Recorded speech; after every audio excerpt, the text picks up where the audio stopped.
Not again. Yeah. Oh, hey guys, how's it going? Welcome to our channel.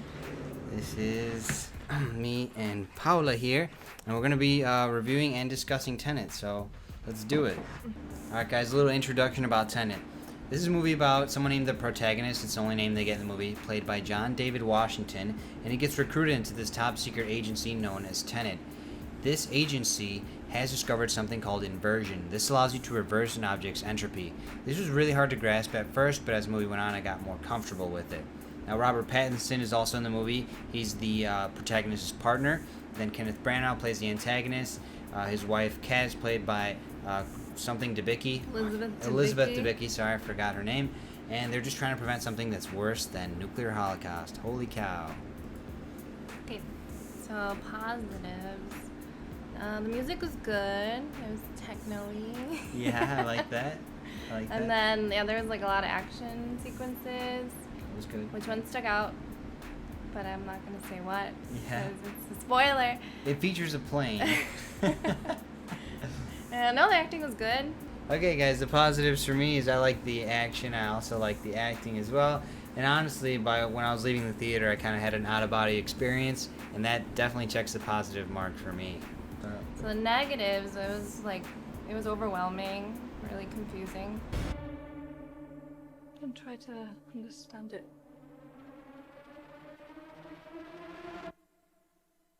Feel it. No, like every time the characters are on like the screen, they're trying to explain what time inversion is. And like what's going on, yeah. And still you don't get it. Like they don't explain it well enough. I feel like it's overly complicated. There has to be like a simple way to explain it instead of. It's just a lot. It kind of sucks. I mean, and then that is a negative. I agree with you. Audio. What'd you think of the audio? The audio was kind of bad because there were some parts where I couldn't understand what they were saying because the music was too loud. I know that happened in Dark Knight Rises too. Yeah. Like Bane's talking and like. In the beginning sequence, like you just hear like the airplane sounds, like his mask just like muffles him completely. Kind of felt like I needed subtitles to like understand. I agree with you. A second viewing with subtitles would be awesome. Negatives for me, I also agree the movie was super confusing. Like so confusing. I look over to my friends who also came into the theater in addition with Paola. We'd look at each other sometimes and just laugh because like we were watching the movie and we didn't know what the hell was going on. So yeah, that was pretty crazy. This movie makes Inception look like Dora the Explorer. I stole that from a YouTube comment. This movie is freaking confusing. Audio, I agree, could have been better. I did like that funky trance techno music though. That you can music. Keep that music on blast. I don't care if I can't hear the characters. Just play that techno. The acting was good. They were trying to like explain something every time they were on about the plot. And that kind of takes away from the acting? Yeah, because I'm like, I don't know. Like, I was trying to keep up, but then it made me not want to keep up because I'm like, I don't know what they're saying. Yeah. I agree with you. I mean, the only actors that really had to do emotional acting were, like, Kat's character and Kenneth Branagh because they're the husband and wife. There's a lot of interplay between them where they go on their different ranges of acting potential, so there's a lot there. But yeah, you wanted to mention something about this? We're supposed to care about, like, Kat and her son's relationship, but we don't know anything about her son.